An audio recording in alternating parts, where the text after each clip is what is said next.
Good morning. A very warm welcome to you in Garima Times, and I am Rinki Batra.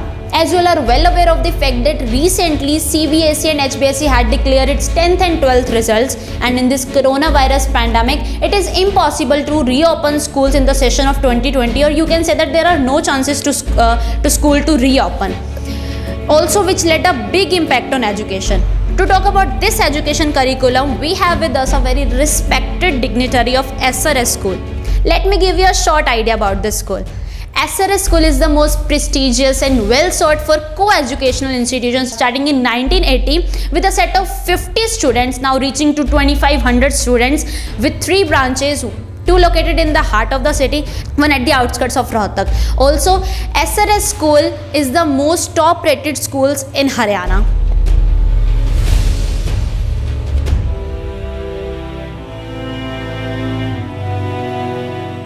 Now here are with Mrs. Shweta, Director of Academics. Ma'am, welcome to Garima Times. Ma'am, I would like to ask, recently CBSE has declared its 10th and 12th results. So what's the performance of SRS students? SRS students have given a very consistent performance over the past years.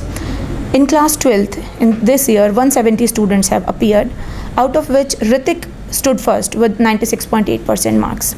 In class 12th, around 26 students have scored above 90% marks, and 45 students were there who have scored above 80%. So all in all, above 75% students were there who have scored above 80% marks. In 12th class? Yes, in class 12th. In class 10th, 144 students were there, out of which Ghazal topped with 97% marks.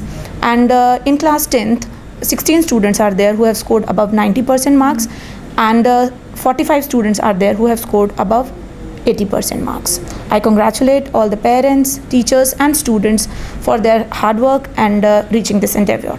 Also, Garima Times would like to congratulate all the parents and staff and teachers, also students, of getting a good, excellent academic record. So, ma'am, what's your education curriculum regarding this? See, we used to follow holistic approach to education. Holistic approach involves all the aspects of a learner, that is the mind, spirit and body. That focuses basically on hands-on learning, character building, problem solving skills, critical thinking and the core curriculum as well. So we keep on pushing our students to be a part of the competitive world that they are going to face after class 12th. In the recent times, we have introduced a coding course to our students, 17 hours coding classes in association with UFAS Learning, and that course was like completely free of cost for the students. This is online?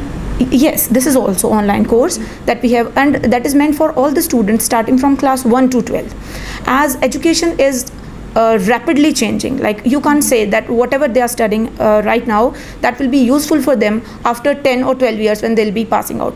I'm talking about the class 1 students. Okay. So as education is changing day by day, so we keep on upgrading ourselves so as to make our students enable to be a part of the competitive world that they are going to face in future.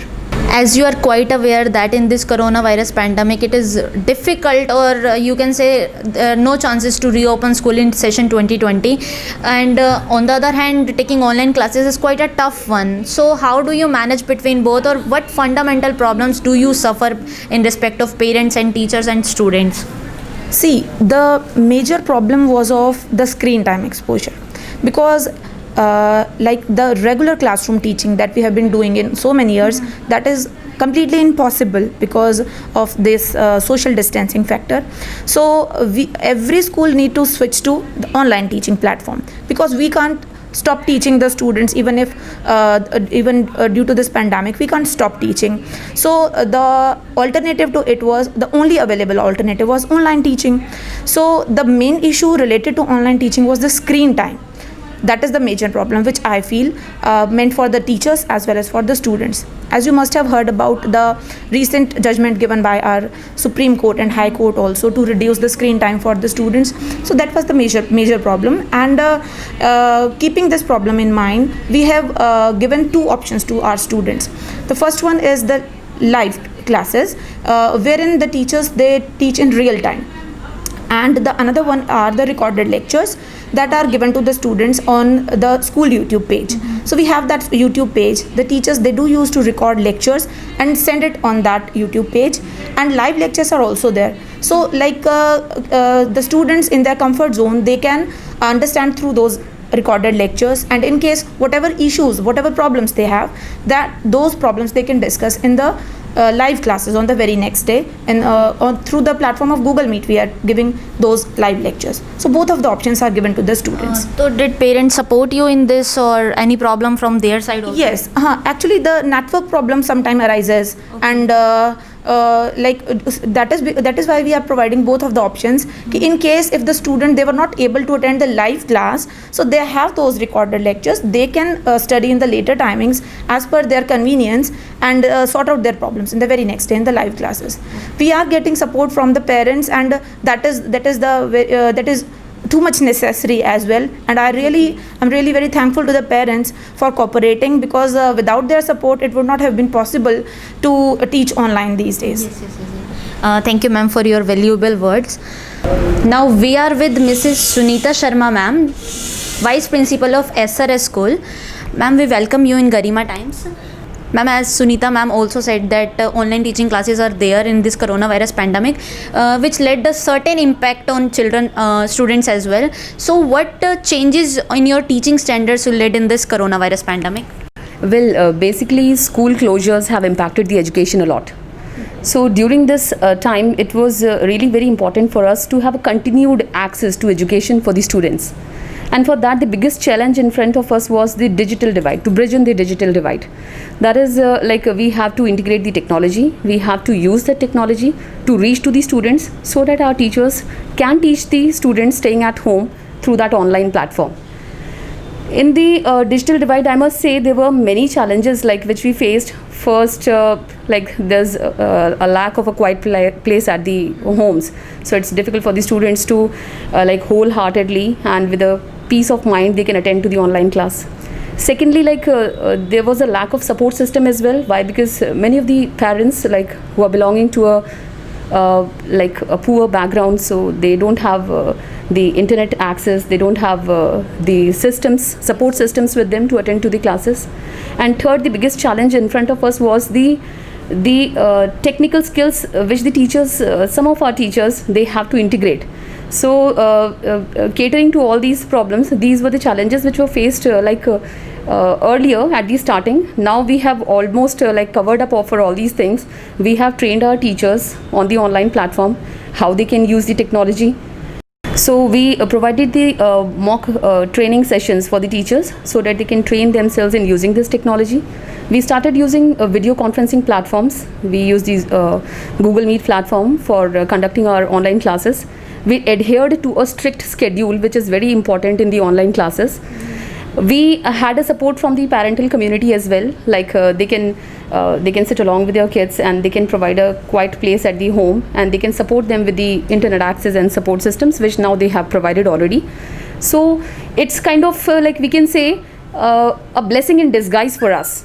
Why? Because it's a human tendency that the human mind always react to a new stimuli. And taking use of this particular psychological concept, I must say that we have integrated the technology, we have prepared our lesson plans, we have shared the video lessons, and we have made our teaching in such an interactive way that it has catered to all the teaching modalities, may it be visual or kinesthetic or even the audio ones. So these students are better able to understand now. And for this particular thing, we have used many technological platforms, I must say. We use the video conferencing platforms. We use the e-learning apps. We started using e-reading tools. We started the storytelling sessions of the students, wherein the storytelling apps are there, animated story books are there, which are shared by the students. We are maintaining our own e-library, wherein we are housing all our PDFs and all our e-books, where anytime students can download and have access to them. We also use some other online tools for making the assignments, for grading the students, and for the parents can also track the progress report of their students anytime using the mobile app, which has been. I was just about to ask you about that. Parents support this in students and you. Yeah, parents were like very supportive. Certain section of parents are there, like for like there was a kind of a constraint from their side, like not able to use the technology properly, but still like all parents were wholeheartedly supporting us on this. As you know that in online classes also there are basically two types of students, one the sincere one sitting in front of camera and responding in a very positive way, and whereas the naughtier one. So how you tackle between or manage between the both students? Well, the kind of discipline which we have to maintain in online class is altogether different from the traditional classroom setup. Obviously. In the traditional classroom setup, it's like the teacher standing in front of a child and they are there to discipline, and even like the sight of a teacher is more than enough. But in the online class platforms, like we faced little bit of problems. I must not say that these are the larger ones. Like when the teachers are sharing the screen, the students scribbling on the screen, at the same time like students disconnecting and connecting, students putting off the video, putting off the audios, not responding. But then I think that even with the positive counseling, like teachers were able to like counsel the parents as well as the students, and now like it's been, everybody has been adapted to such kind of an online platform, no? So they very well know, like they have to sit at a proper place, they have to formally dress up, they have to be very formal, not like eating during the online class, which we used to face in the starting times. So any irritating behavior from both the sides? No, in the beginning these kinds of glitches were there, but right now like everybody has got to know that we need to have a self-motivated learner at the other end in case if they want education. So ma'am, what message you would like to convey to our fellow educators and the one who are watching this video in this coronavirus pandemic, basically to the students who are attending your online classes and the ones who are not? Well, basically it's a message to all our fellow teachers, in general the whole of the common public, that it's a challenging time, and these turn-off events have impacted us greatly, and more drastic changes have taken place in the educational system than it has taken place in the last 50 years. This means in these tough times we need to stay united. We uphold the interest of all the parental community, because we also know that today in these difficult times, like everyone is facing this economic uncertainty. There's an anxiety for the future. There's a growing unemployment everywhere. And even like parents are worried about the educational aspirations of the kids as well. But during these tough times, I would request to all general public, to all the parent community, that we need to stand united as a family. We don't need to judge ourselves, okay, this is a parental community, this is a student community, or this is a school community. We need to unite our interests, we need to stand in support for each other, and we need to appreciate the hard work which the teachers are putting in, so that we can fulfill the educational aspirations of our students. In the end, I would like to say where we are standing today is because of the efforts and the hard work of our founding fathers, and I would like to make a special mention for Honorable Shri B.B. Sharma ji, who has been the founding fathers of the institution. I must say he was a born visionary. He was a great leader. He had always learned to lead. He set the examples in front of us to emulate. His never giving up attitude had taught us many things, and his visionary leadership had been a great source of inspiration for us. It is he from whom we are getting the inspiration that even in this tough, challenging times, we can turn this problem into an opportunity, and how we can work hard towards achieving our goals of providing the quality education and the fulfilling the educational aspirations of our students.